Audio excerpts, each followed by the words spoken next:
Quem você está seguindo? Hoje é muito fácil, a gente abre nossos celulares, nossos computadores e nós encontramos youtubers, tiktokers, influenciadores digitais, e essa palavra tem sido muito utilizada. E existem algumas perguntas que são importantíssimas nesse meio. As pessoas chegam e perguntam: quantos seguidores você tem? Olha, dá uma olhada aqui no meu Instagram, ele tem tantos seguidores. Qual é o engajamento dos seus seguidores? Seus seguidores só vão lá e dão uma rápida passada? Ou eles comentam, eles te seguem realmente, eles vão atrás da sua vida e daquilo que você quer dizer? Mas quem sabe a pergunta mais importante não é quem são as pessoas que estão te seguindo, mas quem você está seguindo. É interessante que aquilo que a gente mais vê nas redes sociais, ele tem um negócio que chama algoritmo, acho que é isso mesmo, e aí ele começa a passar sempre mais aquilo que você está vendo. Então você está procurando uma coisa, parece que o telefoninho está ouvindo você. Algumas teorias da conspiração até falam que ele está mesmo, né? E aquilo que você sempre está olhando é aquilo que está sempre passando no seu celular. E você já fez uma análise olhando, às vezes, em 15 minutos que você fica lá, arrasta para cima, só olhando? Quem você está seguindo? O que você tem gastado o seu tempo? O que você tem procurado?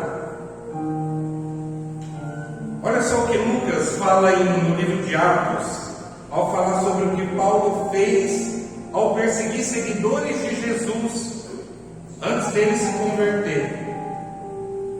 Atos 22:4 diz assim: persegui os seguidores deste caminho até a morte, prendendo tanto homens como mulheres lançados na prisão.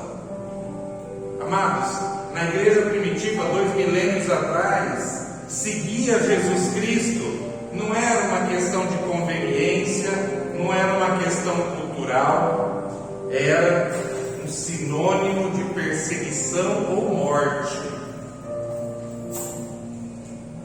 Você falar, a pessoa chegar, um soldado romano, chegar e falar quem é o seu Senhor, e você não falar que o seu Senhor é César, mas você falar o meu Senhor é Jesus Cristo de Nazaré, você estava sentenciado à prisão e à morte. Então somente pessoas apaixonadas se entregavam dessa forma. Somente pessoas dispostas a morrer, a ser presas, a perder tudo que elas tinham por amor a Cristo professavam: eu sou um cristão, eu sou um pequeno Cristo, eu sou um seguidor de Jesus Cristo de Nazaré. E a cruz de Cristo, ela só pode ser respondida por meio de uma entrega apaixonada.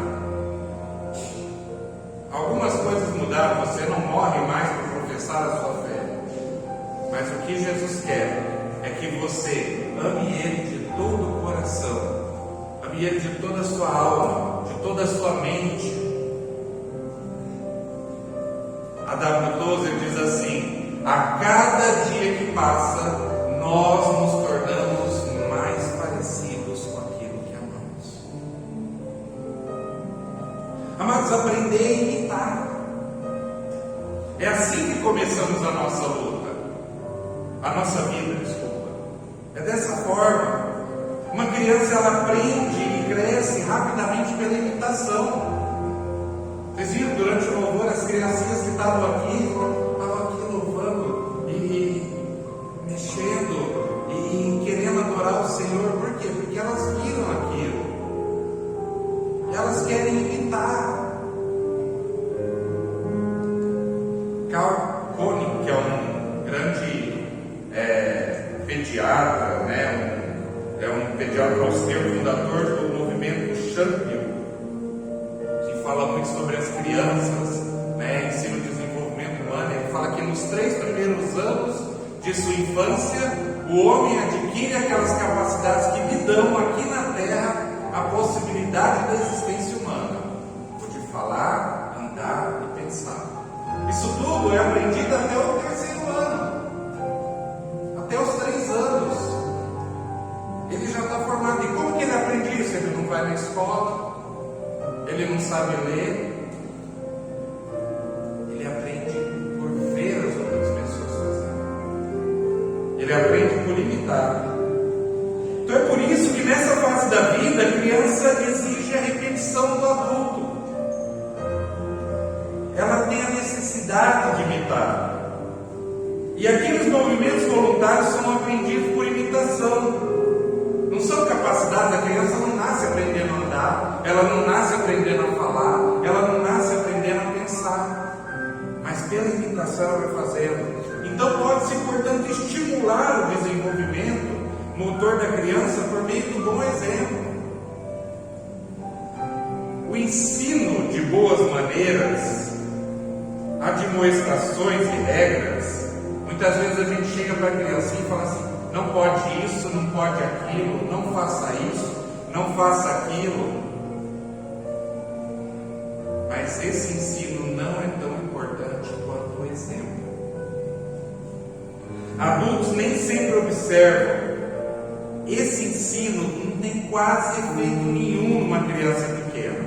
O que ela aprende é pela imitação e pelo exemplo. Ela aprende a confiar no adulto que ela vê. Ela aprende a confiar no adulto que ela observa, captando ensinamentos. Eu lembro, gente, a Giovana, quando era bem pequenininha, e assim, a Giovana, você deixava ela ir no portão, e ela ficava chamando as pessoas. Você falava: meu Deus, qualquer dia eu vou raptar ela, alguém vai levar ela embora. Então a gente fechava a porta da sala, e ela ia na porta assim, tentava abrir, daí ela olhava para a gente, ela falava assim: eles não vão abrir, mas eu confio. Ela ficava lá. Autenticidade e identidade está justamente na relação entre imitar e reconhecer a sua atuação, descobrindo as suas diferenças. Todos nós imitamos alguém. Foi assim que nós começamos a nossa vida, e sem perceber nós continuamos imitando. Nós imitamos pessoas. E a questão não é se você imita alguém, mas quem você imita. E todos nós imitamos pessoas. Em relação às questões espirituais, Jesus Cristo ensinou algo poderoso aos seus discípulos. Ele disse assim em Lucas 16:18: mas Jesus chamou para si as crianças e disse: deixem vir as minhas crianças e não as impeçam, pois o reino de Deus pertence aos que são semelhantes a elas. Ser semelhante a uma criança é receber o acesso ao reino. Porque as crianças carregam marcas importantes que a gente precisa aprender. O genial pintor Pablo Picasso disse assim: passei 15 anos para pintar como Rafael, mas levei a vida inteira para pintar como uma criança. Na terra, no mundo aí em volta, a maturidade é deixar de ser criança. Mas no céu, esse reino ao contrário que a gente deve viver, a maturidade é se tornar como uma criança. A maturidade é abandonar a dependência terrena, a fim de se tornar dependente de Deus. E o apóstolo Paulo, ele chama a atenção para si, quando ele convida a igreja de Corinto a imitar ele. Ele diz assim: tornem-se meus imitadores, como eu sou de Cristo. Mas hoje em dia, o que a gente fala? Não olha para mim não, olha para Jesus, mas não olha para mim. Eu não sou exemplo para ninguém. O exemplo é Jesus. A gente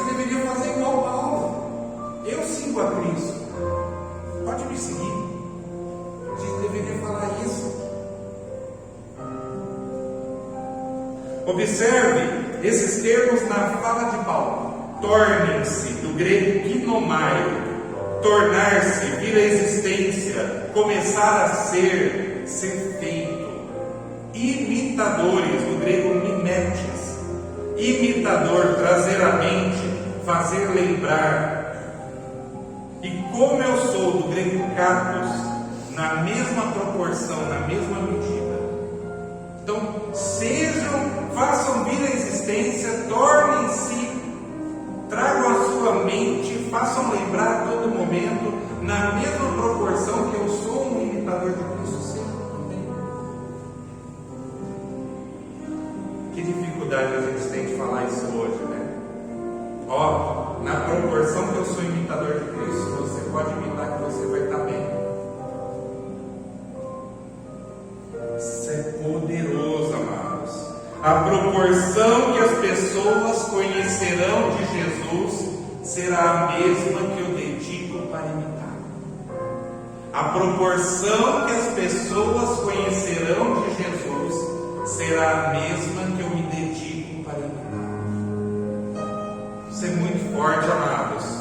Dedique-se a imitar Jesus ao ponto daqueles que à sua volta eles possam conhecê-lo por meio de você. No contexto da natureza, alguns animais usam a mimese, o mesmo termo utilizado pelo apóstolo Paulo, para se referir aos discípulos de Cristo, nessa carta aos Coríntios. E o que é essa mimese? O que é esse mimetismo?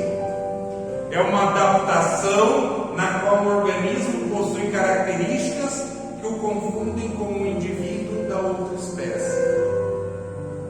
Ele se camufla, ele usa um jeito, algumas bromélias, né, parecem com vespas, parecem com abelhas, para que outras vespas cheguem lá, outras abelhas cheguem e levem o pólen a outras. Então alguns animais, eles imitam outros animais, e aí são para os mais diversos motivos, desde procriação, às vezes ataque, às vezes defesa. Nós seres humanos, nós também imitamos alguém, sempre imitamos, intencionalmente ou não, essa é uma realidade. Mas Paulo pega e fala assim, e não fala assim, olha gente, se der, se você quiser, se você tiver tempo. Não, ele fala imperativo, ele dá uma ordem: sejam meus imitadores como eu sou de Cristo. Ele fala, me imite. Mas a essência dessa afirmação está no modelo principal: me imite como eu imito a Cristo. O discípulo não é aquele que faz algo pelo mestre, mas aquele que se parece com o mestre. O quão parecido com Jesus nós estamos? O quão parecidos com Jesus nós somos? Eu sou um trabalhador de Deus, e eu sei que é. Quer saber onde estão os trabalhadores? É só perguntar para o Pai. Peçam, pois, ao Senhor da seara que envie trabalhadores para a sua seara. Mas Deus está à procura de algo. E Jesus diz, no entanto, está chegando a hora, e de fato já chegou, já é hora, já passou do tempo em que os verdadeiros adoradores adorarão ao Pai em espírito e em verdade. E são esses adoradores que o Pai procura. São esses. Então o Pai sabe onde estão os trabalhadores, mas Ele está à procura dos verdadeiros adoradores. O Brasil é considerado um país cristão, mas mesmo assim, amados, a gente vê uma realidade. Nosso contexto sociocultural, jurídico, relacional. Amados, faltam evidências de Cristo na nossa cultura.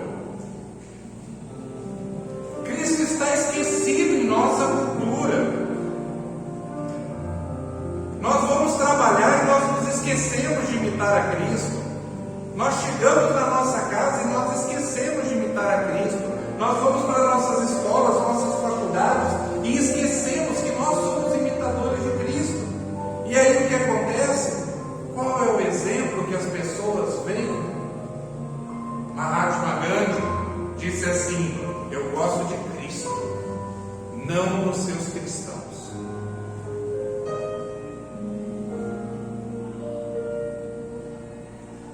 Que exemplo tem sido dado? Nós somos... O que é? Pastor é um quê? Lá no mundo. Tanta coisa, né? Os cristãos têm sido o quê? Intolerantes, raivosos, sem amor. Olha só uma reportagem: pastor preso pela Polícia Federal, suspeito de pedir propina em troca de verbas do MEC é solto no Belém. Que exemplo! Quantas pessoas olham para isso e falam assim: não vou para essas igrejas evangélicas, não, eu não vou ser cristão de jeito nenhum. Um bando de ladrões, corruptos.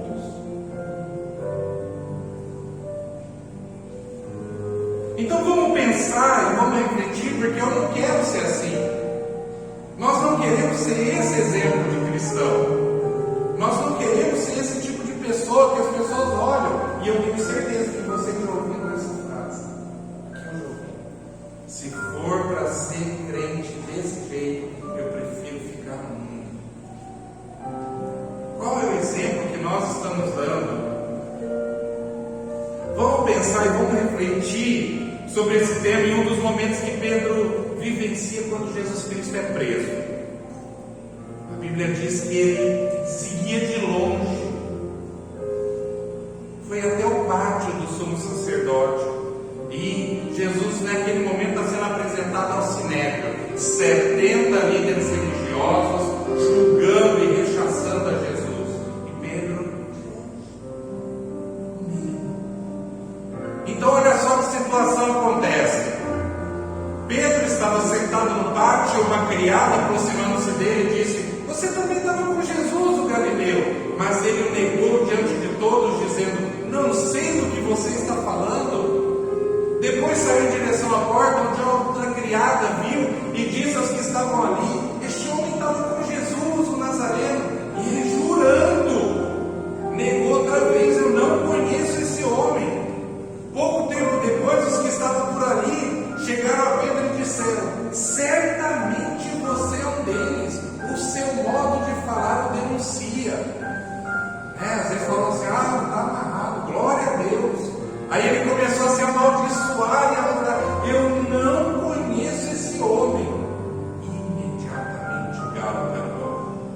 Então Pedro se lembrou da palavra que Jesus tinha dito: antes que o galo cante, você me negará 3 vezes. E saindo dali, chorou amargamente. Vamos aprender com o erro de Pedro, que negou Jesus 3 vezes. Será que nós não temos negado a Jesus em muitas situações da nossa vida? Jesus já disse que aquilo ia acontecer. Então, como um seguidor de Jesus, lembre-se que todos estão observando você. Todos estão observando você. Às vezes eu estou lá no meu serviço e eu falo uma coisinha, faço uma brincadeirinha aqui: pastor. Todos estão observando vocês, o seu modo de agir, o que vocês estão falando, e vocês estão levando o nome de Cristo. Pedro estava sentado no pátio, ele achou que ele estava tranquilo ali. Eu vou olhar o que está acontecendo, eu vou observar, mas eu não vou me envolver naquilo lá não, porque eu não vou. Só que uma criada aproximando-se dele disse: você também estava com Jesus, cara. Ele estava se escondendo, mas tinha gente observando ele. Pedro Pedro pensava que estava num lugar onde ele não seria notado, mas a presença dele não passa desapercebida. A sua presença não vai passar desapercebida, porque você é luz no meio de trevas. Deus está te enviando ao seu trabalho, à sua casa, à sua escola, para que você seja luz, para que você apareça e as pessoas vão olhar para você. E aí, o que será que você vai fazer nessa hora? Será que você vai chegar e falar assim: eu não conheço esse Jesus, não? Você é luz e farol. Nenhum cristão pode se esconder. Tudo que você faz é visto. Jesus diz assim: vocês são a luz do mundo. Não se pode esconder uma cidade construída sobre um monte. Então, como seguidor de Jesus, você precisa vencer o medo de se expor. Mas ele negou diante de todos, dizendo: eu não sei do que você está falando. Eu prefiro não comentar sobre isso. Eu acho assim que religião é time de futebol, cada um tem o seu. Política também, cada um tem o seu. Mas não compara Jesus Cristo com política, com futebol.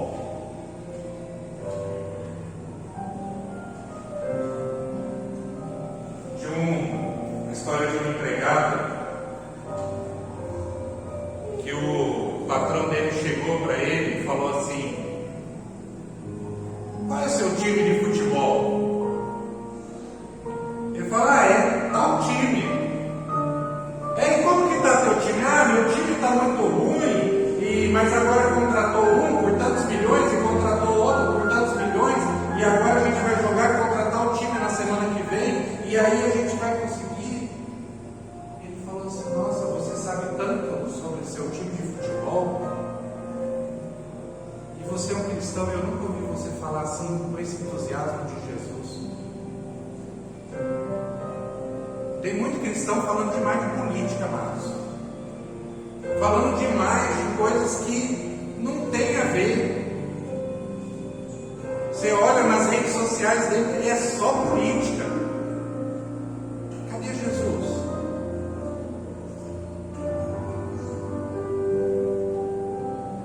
Pedro temia por sua vida e tentou se manter neutro diante da situação. Vou manter neutro, não vou me mostrar, pessoal, cada um tem a sua fé aqui. Então, sua primeira resposta não foi uma negação, ele não negou Jesus. Eu não sei do que você está falando. Foi uma fuga. E às vezes a gente pensa assim: não, eu não estou negando a Jesus. Mas a gente se esquiva. É melhor não falar agora. Às vezes o Espírito Santo está falando com você e está lá falando assim: fala de Jesus.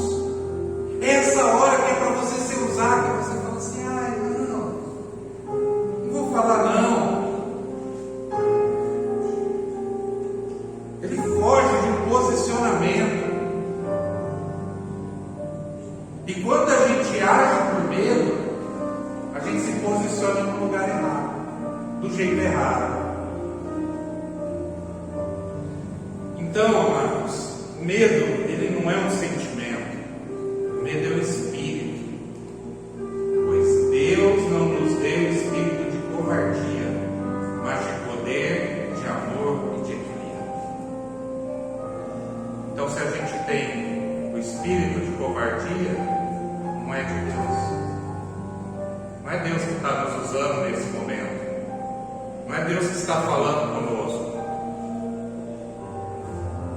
Como seguidor de Jesus, entenda que não existem lugares neutros. Depois saiu em direção à porta, onde outro criado viu e disse aos que estavam ali: esse homem estava com Jesus, o Nazareno. Pedro foge de um ambiente e quando ele chega em outro, ele encontra o mesmo desafio. Está difícil demais no meu serviço. Tem pessoas lá que não são cristãos. Senhor, me muda de serviço. Me manda para outro lugar. Minha sala de aula, o pessoal fica falando muitas coisas. Me muda de sala de aula, me muda de escola, Senhor. Não é isso que Jesus quer de você.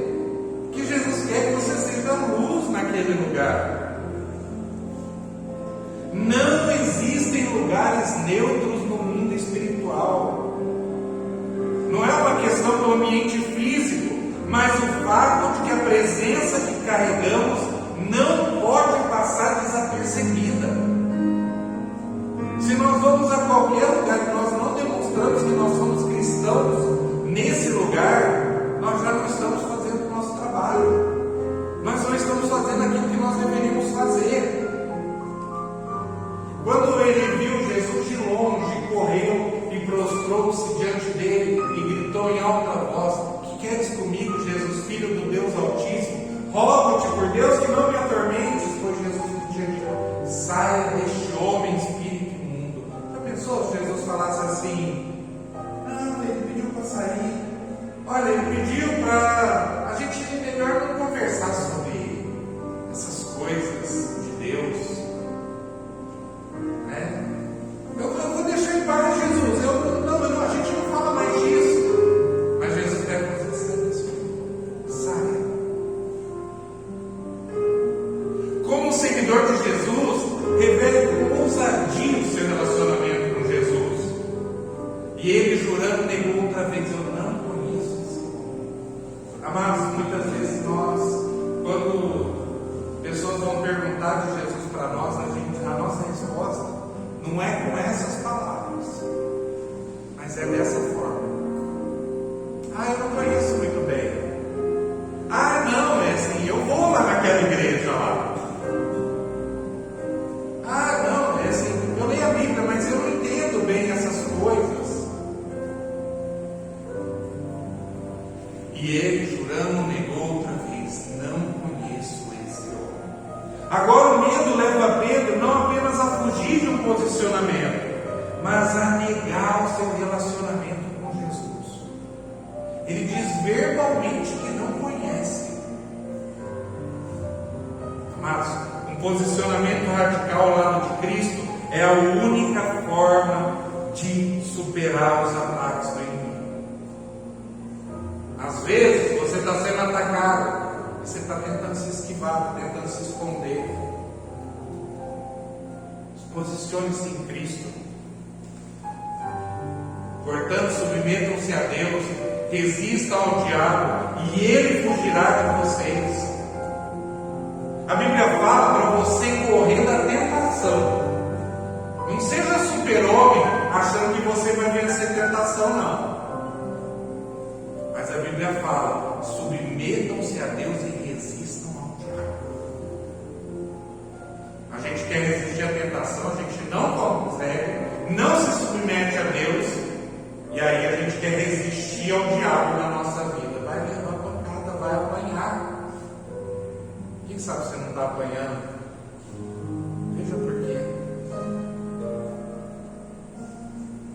Reconheça as evidências de Jesus em sua vida. Pouco tempo depois, os que estavam por ali chegaram a Pedro e disseram: certamente você é um deles. Até o seu jeito de falar o denuncia. Sabe, quando você olha, você fala: é crente, você é crente, rapaz. Eu vou lá na igreja de vez em quando. Minha família é, todo mundo é. É impressionante como Pedro não conseguia esconder as evidências de que ele teve um encontro com Jesus. Uma pessoa pode maquiar e dizer que ela não tem um relacionamento com Jesus, mas uma pessoa que realmente o tem, ela não consegue se esconder. Às vezes a gente pode falar: não, eu vou na igreja, mas não é cristão, não. Só que quem é, não vai se esconder. A verdadeira espiritualidade não é dita, mas percebida. E aí essa frase, para mim, ela mexeu muito comigo. Se no Brasil houvesse uma perseguição ao Evangelho e fosse proibido adorar a Deus, haveriam evidências desse crime em sua vida. Se abrisse seu Facebook, seu Instagram, o que ia encontrar lá? Jesus? Ou passeios, coisas do mundo, brincadeiras?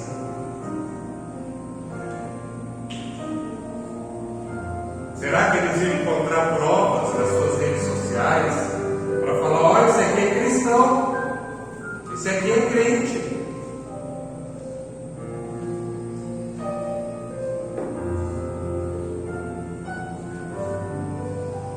Terminando, amados, segurem-se um pouquinho. Tenho visto alguns com um pouquinho de sono.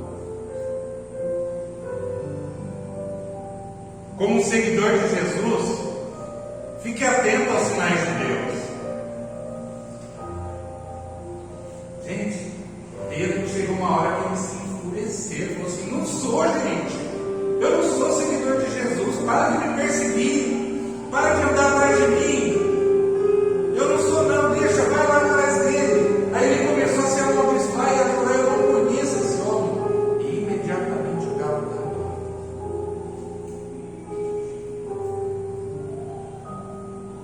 Sempre existirá um galo que vai cantar. Toda vez que você se esquivar, sair, não se posicionar por Cristo, o Espírito Santo que está no seu coração vai falar com você.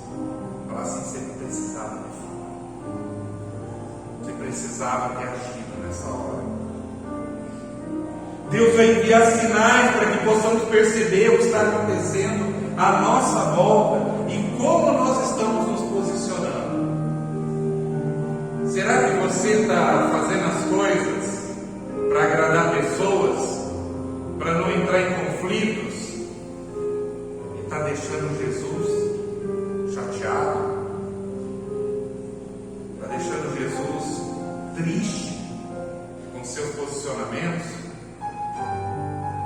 Algumas perguntas importantes que nós precisamos fazer para nós mesmos. O que as pessoas dizem no seu trabalho sobre você?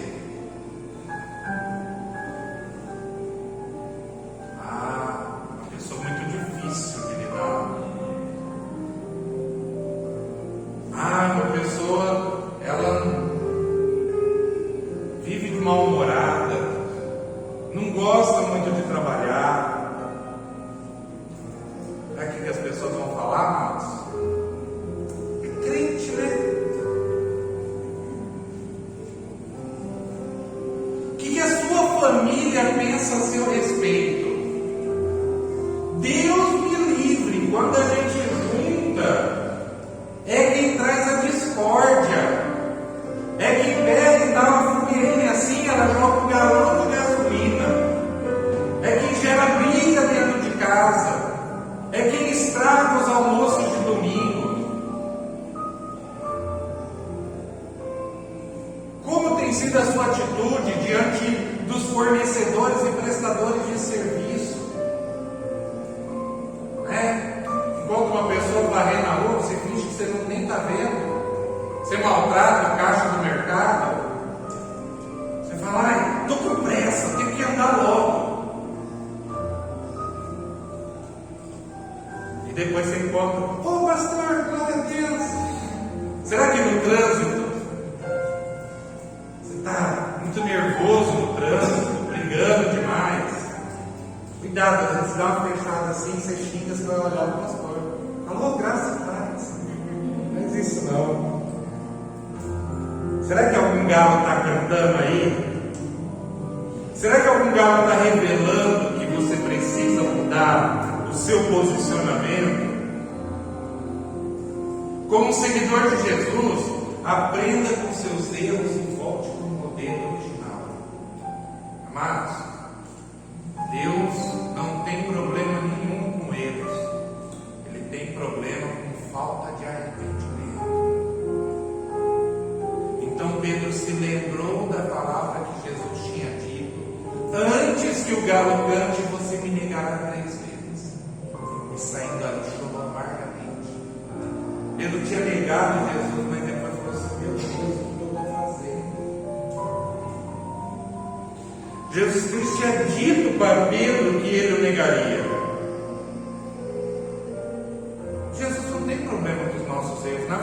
verdade, Ele já os conhece mesmo antes de acontecer.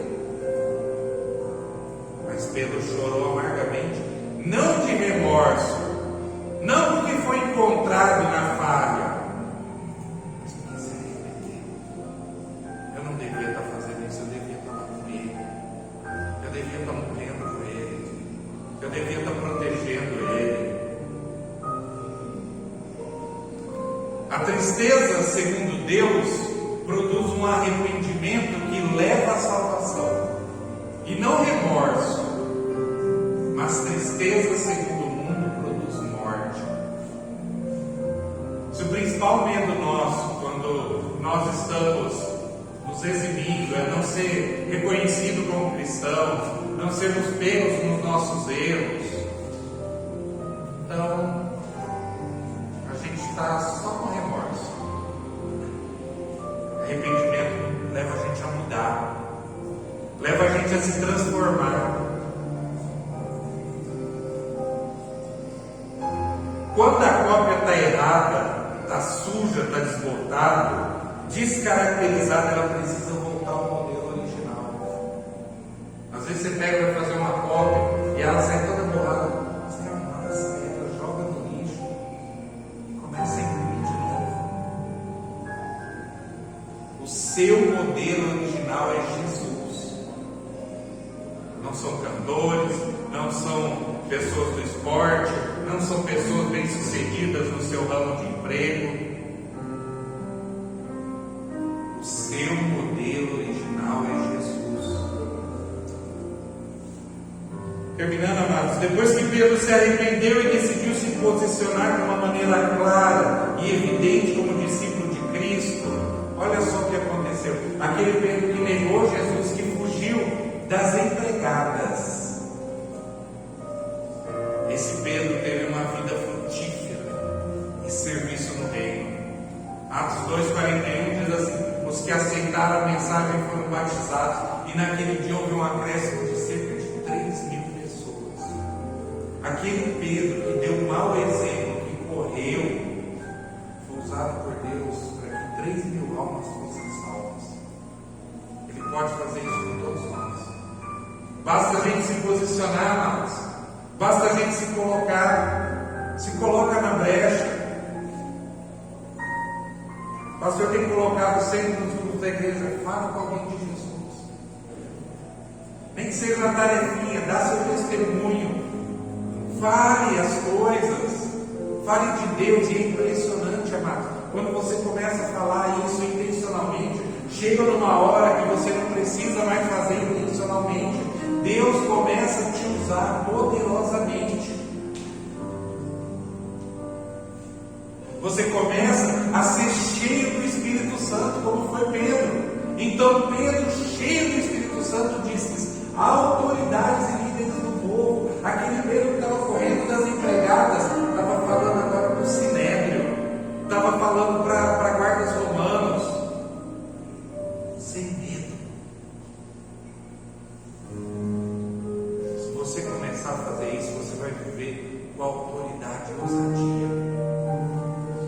Você não vai se esconder. Você vai pegar e ser usado por Deus. As pessoas vão te procurar. Quando tiver alguma coisa que precisa de um posicionamento, precisa de um cristão, eles vão falar: chama ele lá, chama ele.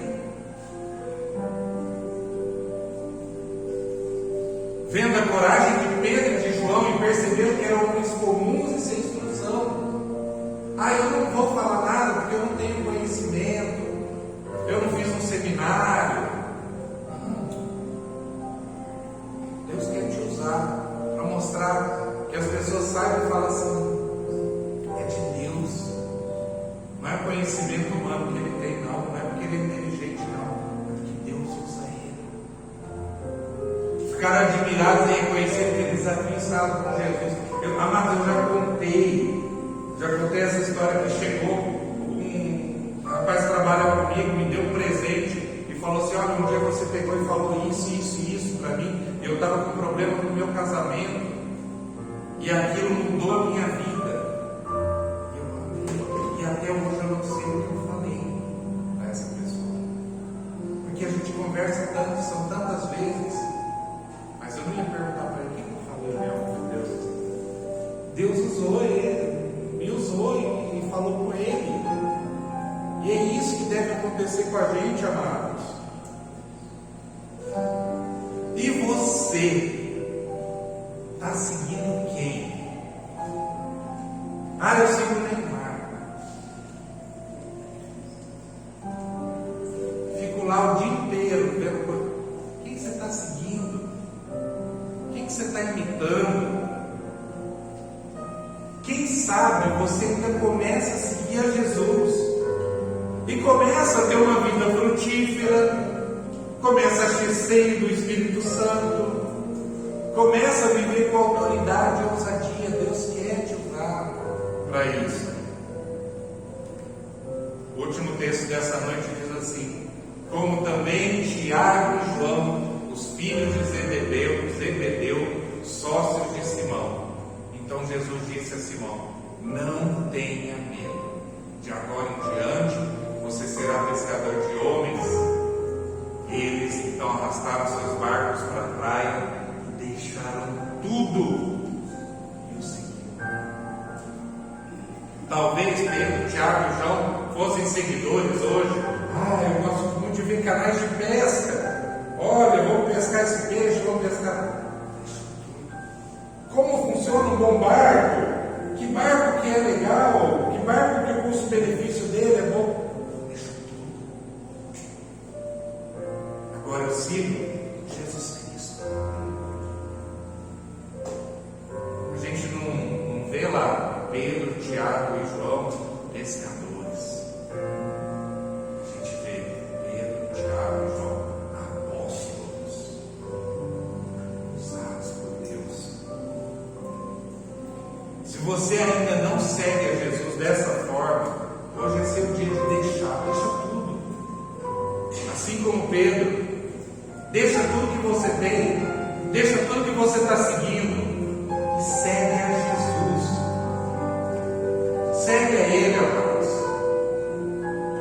Deixa todas as outras coisas, Ele vai cuidar de todas as outras coisas. Ele cuida, Ele está conosco, mas muitas vezes não tem como Ele cuidar da gente não deixa. A gente resolve tudo, a gente quer fazer tudo do nosso jeito, a gente segue outras pessoas. Deixa tudo e segue Ele. Vamos orar, meus queridos. Pai, no nome de Jesus, nesse nome Teu poderoso, Pai, nós queremos ser Teus seguidores, Pai. Nós queremos ser Teus adoradores, Pai. Nós queremos que o Senhor seja Senhor da nossa vida, Pai. Por isso nós pedimos, Pai, que a gente não faça com que o Seu nome, Pai, não faça com que o nome cristão seja mal falado através do meu exemplo, através da minha conduta. Senhor, que na minha casa eu olhe para minha esposa e para os meus filhos e diga: eu vou ser mais cristão do que eles. E que eles possam falar isso também. E que a gente fique nessa disputa saudável. Quem é mais parecido com Cristo? Que eu chegue no meu trabalho, Senhor, e a hora que eu pisar o pé lá, falar assim: a partir de agora eu vou ser luz nesse lugar. Eu vou trazer Jesus, e a hora que uma pessoa vai falar bom dia, eu já vou soltar: que o Senhor Jesus te abençoe. Deus tem uma palavra para você. Pega o texto, Senhor, que a gente possa lembrar de textos bíblicos, falar para as pessoas, às vezes ser a palavra usada, Pai. Senhor, que a nossa conversa, nos nossos horários de almoço, nas nossas horas de volta, não seja futebol, não seja política, não seja outra coisa, Senhor, mas que seja falar sobre o Senhor a todo tempo, em todas as coisas, inserir, Senhor, sempre o Senhor na conversa e ganhar pessoas através do nosso exemplo, da nossa conduta, de como nós nos comportamos na nossa escola, na nossa faculdade, na nossa família, na nossa casa, e inclusive, Senhor, dentro da nossa igreja. Senhor, nos usa, Pai, nos usa, assim como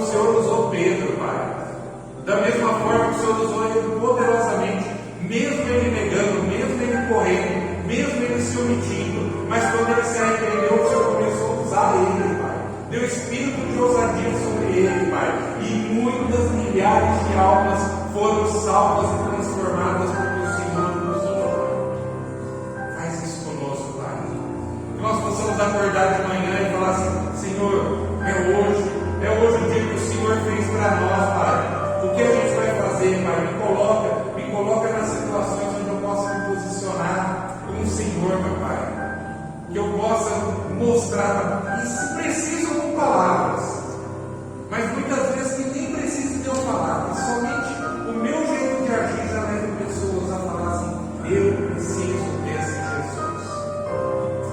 Louvado seja teu santo nome, Senhor. Eu peço que nos abençoe, Pai. Abençoe cada um de nós durante essa semana, Pai. Nos dá esse espírito de ousadia, Pai. Nos usa, nós somos fracos, nós somos imperfeitos, nós somos pecadores, Pai. Nós precisamos da sua força, do seu poder, da tua autoridade. Mas humildemente nós pedimos: nos usa, nos abençoa, coloca a tua mão sobre cada um de nós, que nós sejamos luz